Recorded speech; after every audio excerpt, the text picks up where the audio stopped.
என் பேர் பிரேமாங்க. நான் வந்து ஒரு 73 டேஸ்க்கு முன்ன கீழே விழுந்துட்டேன். ஒரு ஃபங்க்ஷன் போயிட்டு விழுந்த உடனே கொஞ்சம் கிராக்கு டிஸ்லொகேட் ஆயிடுச்சு.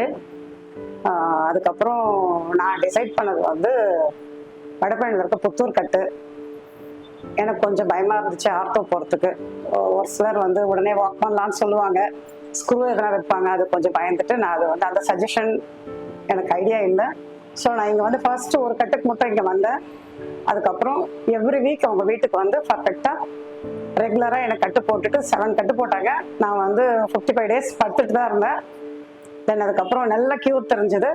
இப்போ 2 கட்டு மட்டும் நான் இங்கே வந்து கட்டினேன். இப்போ நான் 73 டேஸ் இன்னைக்கு இப்போ வந்து டைரெக்டாக வாக் பண்ணலாம்னு சொன்னாங்க. எனக்கு பெயின் எல்லாம் ரொம்ப நல்லா ஃப்ரீயாக இருக்குது. ஃபர்ஸ்ட் டைம் வரும்போது எனக்கு வேலுமணி சார் தான் வந்து கட்டு போட்டாங்க. அவங்க நீங்கள் பயப்படாதீங்க, கான்ஃபிடென்ட்டாக இருங்க, உங்களுக்கு எல்லாம் கிளியர் ஆகிடும், 2 மந்த்ஸ்ல எல்லாம் ஃப்ரீ ஆகிடும்னு சொன்னாங்க. அதே மாதிரி எனக்கு ரொம்ப பர்ஃபெக்டாக கிளியர் ஆச்சு. நான் சாருக்கு ரொம்ப தேங்க்ஸ் சொல்கிறேங்க. ரொம்ப ஹாப்பியாக இருக்குது. தேங்க்யூ.